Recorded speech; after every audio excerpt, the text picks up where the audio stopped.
मनात उचंबळणारी भक्ती हवी, त्या परमात्म्याची ओढ हवी. मग कणाकणात तोच दिसेल, तोच दिसेल. आणि आपणही तोच होऊन जाऊ. असंख्य त्याची नामे परितो एकच, असंख्य त्याची रूपे परितो एकच. आता फक्त त्याचेच नाव. एक पाव पावकी, दोन पाव अर्धा, तीन पाव पाऊण, एक पाव पावकी, दोन पाव अर्धा, तीन पाव पाऊण, चार पाव एक, पाच पाव सव्वा,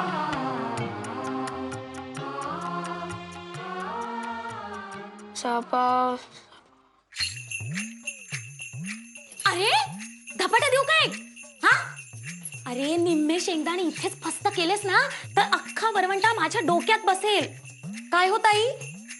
आता मी काय बोलू बाई? उगा जर मी काही बोलले तर म्हणतील पुतण्यांना ओरडते म्हणून. ताई, दुर्गाक्का, अहो तुमच्या दोघींचा मान आहे तो. आणि पुतणे कसले? पोटच्या पोराप्रमाणे अगदी मायेनं केले तुम्ही यांचं. आणि मायेनं करणाऱ्यालाच ओरडण्याचा अधिकार असतो. आणि तुम्ही ओरडल्याशिवाय नाही थांबायची त्यांची मस्ती.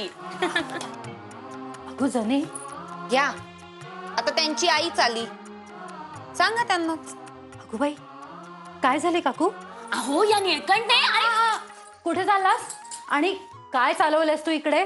काय दंगा कर? हे काय हातात लपवलेस? बघू बघू. कुठे काय? अरे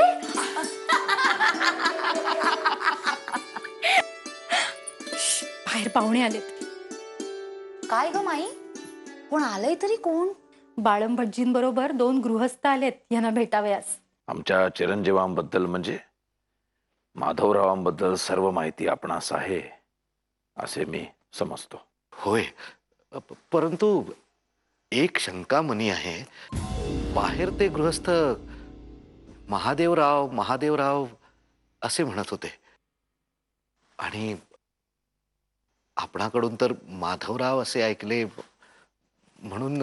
त्याचे काय, माधव त्यांचे घरातले नाव. सरकार दरबारी त्यांना महादेव म्हटले जाते, तेव्हा आपण त्यांना माधवराव म्हणायस काहीच हरकत नाही. आमच्या माधवरावांचा हा काही पहिला विवाह नव्हे. त्याची पहिली पत्नी रमा निवर्तली त्याच महिना झाला. आमच्या माधवरावांचा पहिला संसार अतिशय उत्तम चालला होता, दृष्ट लागण्यासारखा. आमची सुनबाई म्हणजे तर लाखात एक. पण साध्या आजाराचे निमित्त मात्र झाले आणि घरादाराला चुटपुट लावून आमच्या सुनबाई निघून गेल्या कायमच्या. अशा परिस्थितीमध्ये माणसाचे मन चलबिचल होते. तेव्हा त्याला तातडीने दुसऱ्या विवाहाच्या बंधनामध्ये अडकवले पाहिजे असे आमचे मत आहे. अहो हे योग्यच आहे,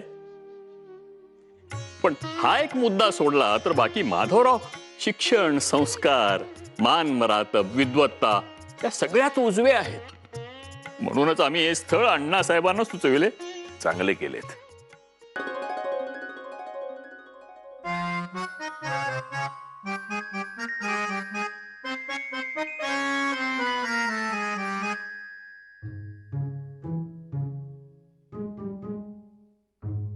जना, हा, दाणे कुठलेत की दोन शेंगदाण्याचे लाडू दे हो मला करून.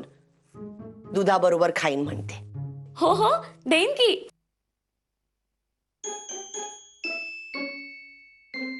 हो दे की. दुधाबरोबर शेंगदाण्याचा लाडू खातायत. आहे भाऊजींची सासू, पण तोरा असा जशी काय आमचीच सासू. मग लगेचच मुलगी पाहण्याचा कार्यक्रम उरकून टाकू. आपल्या मुलीस घेऊन या. काय शुभ कार्यास विलंब नको.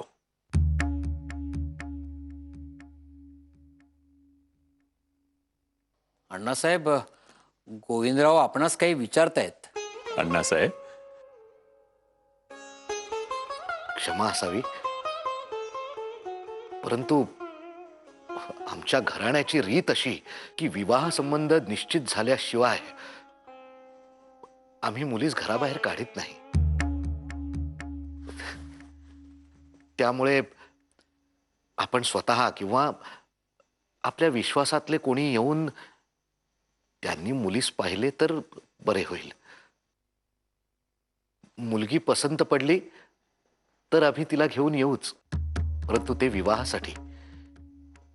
लग्नासाठी बाहेर नेलेली मुलगी लग्नाशिवाय घरी परत नेणे हे आमच्याकडे कमीपणाचे मानले जाते. म्हणजे गैरसमज नसावा. नाही नाही नाही, अगदी योग्य आहे तुमचा विचार. ठीक आहे, मग असे असेल तर आमचे बाळम भटजी येतील तुमच्या सोबत मुलगी पाहावयास. त्यांचा जो निर्णय असेल तोच आमचा निर्णय. कसे बाळम भटजी? हो. हर हर हर हर.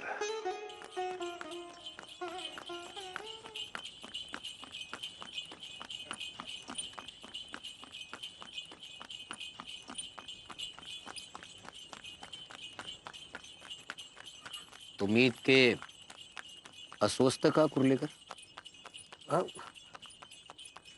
नाही नाही, म्हणजे तुमच्या मनात काही शंका दिसते. काय ते स्पष्ट बोला. म्हणजे बोलावयाचे तर होतेच, परंतु धीर होत नव्हता. आपला गैरसमज तर होणार नाही ना असे वाटत होते. विचारायचे इतकेच होते की मगाशी आम्ही रानड्यांच्या वाड्याबाहेर उभे होतो तेव्हा काही मंडळी मोठ्या तावाने माधवरावांचा निषेध करत होती आणि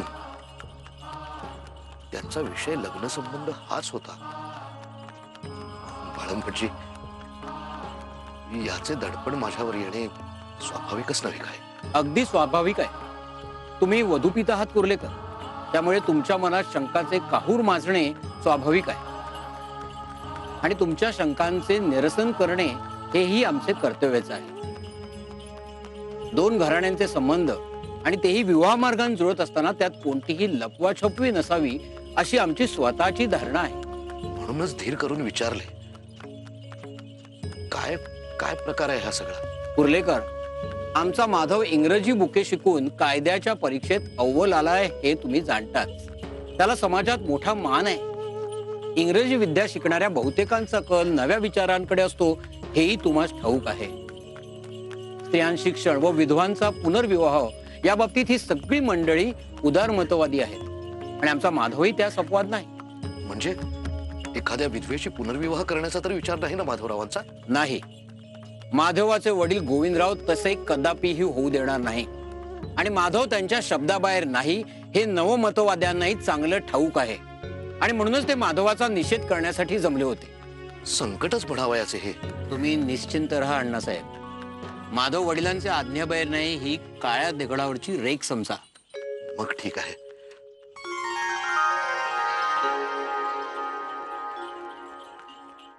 अरे पकड पकड पकड, ये ना, घाबरतोस का? अरे ये ये ये ये. आबा बाबा, चला चला चला, पुरे आता आता पुरे झाले. हे बघा, आता दोघांनी सुद्धा हातपाय तोंड धुवून घ्या आणि आधी अभ्यासाला बसा बरं. हे बघा, आता माधव दादा कोर्टातून येणार आहे तेव्हा मी त्याला सगळे खरे खरे सांगणार आहे. नंतर मला तुम्हा दोघांचे रुसवे फुगवे नकोय. तू काय सांगणार आहेस दादाला? मी हेच सांगणार आहे की तुम्ही आज दोघांनी दिवसभर अभ्यास सुद्धा केला नाहीये, नुसता दंगा करताय. हो, पण माझा दादा असंच म्हणेल. असं करू नये रे. आधी अभ्यास पूर्ण करावा, मग हवा तेवढा दंगा करावा. माधव दादा तुझ्यासारखा काय ओरडत नाही. असं आता मी तुम्हा दोघांना चांगले धपाटेच देते, नाहीतर तुम्हा दोघांना ताई काकून समोर नेते, त्याच तुम्हाला चांगले धम्मक लाडू देतील. नको नको नको, आम्ही बसतो अभ्यासाला. चल रे चला. हर हर. काय अभ्यासाची टाळमटाळ चालली होती का? चालायचेच, या वयात मुले दंगा करायचीच. निळकंठाची आम्हास फारशी चिंता नाहीये, पण धाकटा श्रीपाद तो मात्र अभ्यासात जरा कच्चा वाटतो. होय, पण परवा माधव दोन्ही मुलांना घेऊन बसला होता तेव्हा म्हणाला, बाबा हुड आहे हे खरे, पण जरा लक्ष दिले आणि अभ्यास करवून घेतला तर काळजीचे काही कारण नाही. माधव म्हणाला ना, मग ते खरे असणार. काळजी करायलाच नको. हो, आणि माधवा स्वतः लक्ष घालेल असं म्हणालाय. खरेच माधवाची किती माया आहे दोन्ही मुलांवर. कुणाला सांगूनही खरे वाटणार नाही की आबा आणि बाबा माधवचे सावत्र भाऊ आहेत म्हणून. याचे सारे श्रेय तुम्हाच जाते. तुम्ही सुद्धा माधवास कधीही सावत्रपणाची वागणूक दिली नाहीत.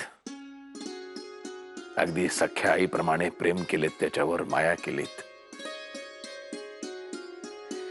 आणि माधवने सुद्धा या सगळ्याची जाणीव ठेवली. तसा मूळचा माधव आमचा नरम दिलाचाच, सगळ्यांवर माया करतो. फक्त त्याचा पहिला संसार टिकता तर उजवे झाले असते. खरे तुमचे, खूप केले त्याने रमेचे, पण गुण आला नाही कशालाही.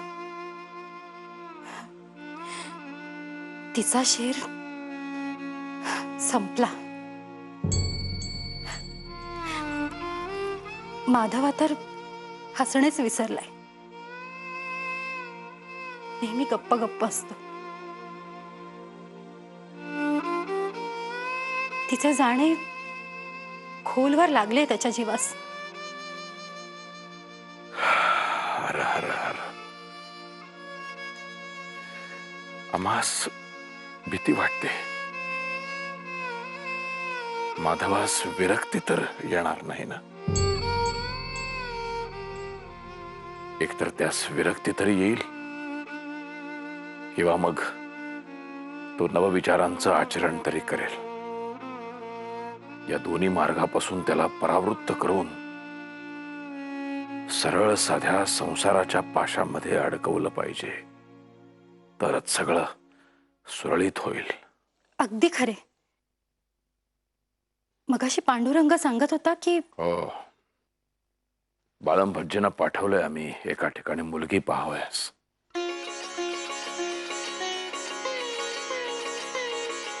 खरेच हो.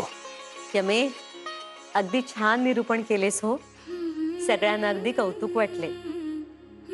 म्हणजे आपले ते कीर्तनकार रामकृष्ण बुवा, आता त्यांच्यासारख्या पण हिला पण अशा मोठ्या मिशा येणार. आई चल रे. हा बघ, झोपला सुद्धा. बरं का यमे,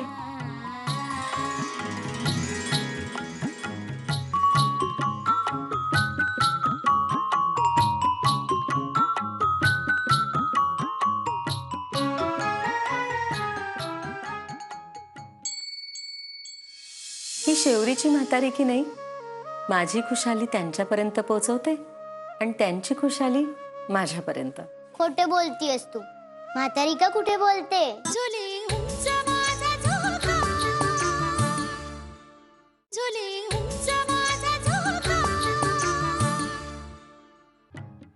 बरं का, आज यमुनेने अगदी सुरेख निरूपण केले. तेही वारकऱ्यांसमोर. पांडुरंगाचा आशीर्वादच मिळाला तिला म्हणायचा. आई तू कुणाशी बोलतीयस? सांग नाही. यांच्याशी. त्यांच्याशी म्हणजे अण्णांशी?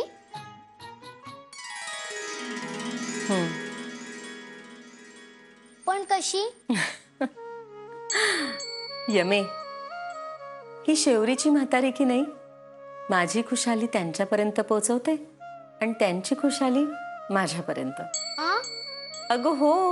अगं पण कशी? हिला ऐकू येतं का? आणि हिला बोलता येतं का?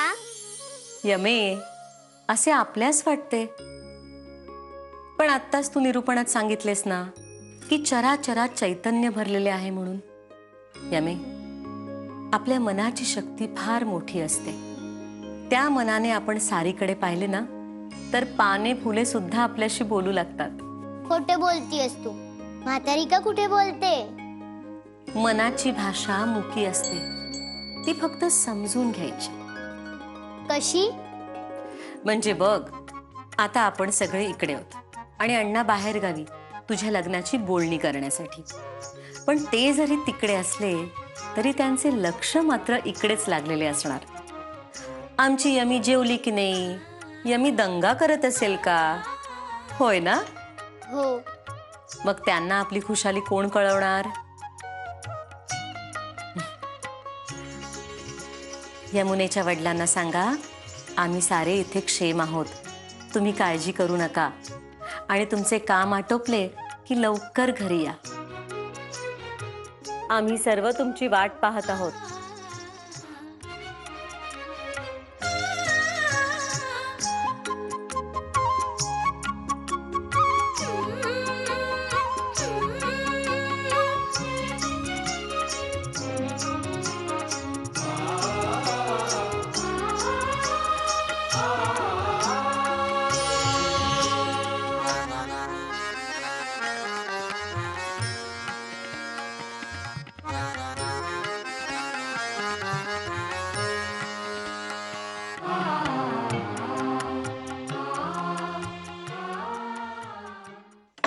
यावे बाळंबीची या.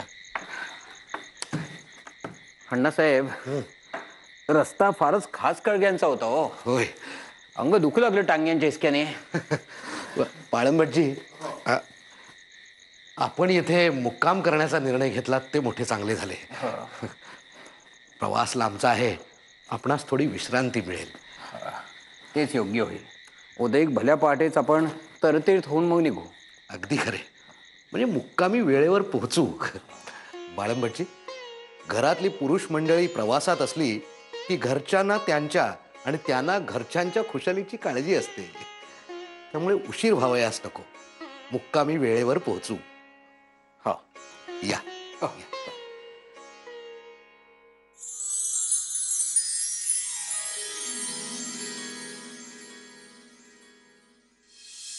वहिनी जाऊ द्या ना, पोर लहान. नाही वंस, झाल्या प्रकाराची शिक्षा ही व्हायलाच हवी. वहिनी अहो, ऐकून तर घ्या.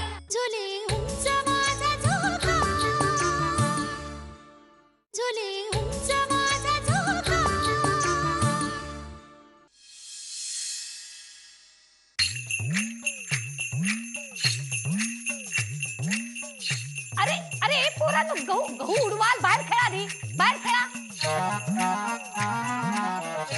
वहिनी, हे इंदुरी गहू आहेत ना, ते मला भारी आवडतात. तुमच्या माहेराहून 5 पोती येतात ना, ते बरेच झाले. याचे गवले इतके सुरेख होतात. इश्य, गवल्यांसाठी बोटांमध्ये कसं बसावी लागते हो. गव्हाच्या चांगल्या वाईटांनी काही फरक पडत नाही. आणि आपण खातो ते गहू काय अगदी हलक्या प्रतीचे नसतात. बहिणी, वंसांना तसे नव्हते म्हणावायचे. बोला आता सगळ्यांसमोर, मग मागाहून मला बोल नको. अगं काय हे, काय झाले तरी काय? वंसांनाच विचारा. माझे रेशमी लुगडे फाडून ठेवले यांनी. असे का केले म्हणून 50 वेळा विचारले, पण तोंडून सकार शब्द निघेल तर शपथ. यमे, काय झाले? अगं सांग ना, काय झाले? घाबरू नकोस, मी आहे ना, बोल. त्या कशाला काही बोलतील? आधी फूस लावायची आणि मग चौकशीचा कांगावा करायचा. सरस्वती, जी भारी लांब झाली हो तुझी. सासू सुलटे बोलतेस, भान आहे का तुला? चांगली शुद्धीवर आहे मी. यांच्यासारखी लेकीच्या प्रेमाने आंधळी नाही झाले. शेवटी काय, दामल्यांनी बोल लावलाच ना. आता वंसांना शिस्त लावण्याचे काम माझे का आहे? सुतावरून स्वर्ग गाठणे हे उत्तम जमते हा तू सरस्वती. अगं तुझे लुगडे फाड असे वहिनी कशाला सांगतील? उगाच आपली उचलली जीभ आणि लावली टाळ्याला. माझ्या माहेरचे लुगडे होते ते, नेसले की जो तो नावाजित असे. आता माझ्या माहेरचे म्हटल्यावर माहेरच्यांचेच कौतुक व्हायचे, म्हणून चलत असेल यांना. थांब, गोपाळला येऊ दे, त्यालाच सांगते तुझा अगोचरपणा. येऊ देत त्याला घरी. वंस, आता एक शब्दही बोलू नका. सरस्वती, त्या पेटीतले पैसे घे आणि तुझे जे नुकसान झाले त्याची भरपाई होईल असे लुगडे घेऊन ये. माझ्या शिलकीतले पैसे येते. उमावहिनी जाऊ द्या ना, पोर लहान आहे. नाही वंस, झाल्या प्रकाराची शिक्षा ही व्हायलाच हवी. वहिनी अहो, ऐकून तर घ्या. वहिनी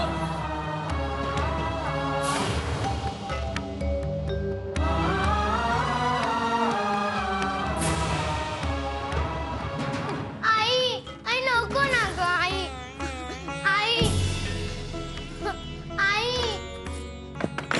आई दार उघड ना.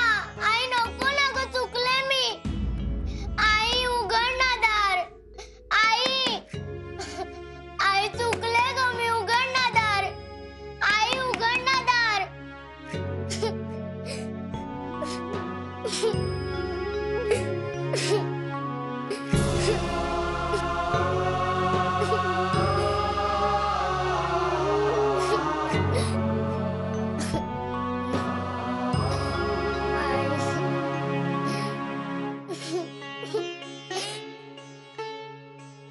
झुले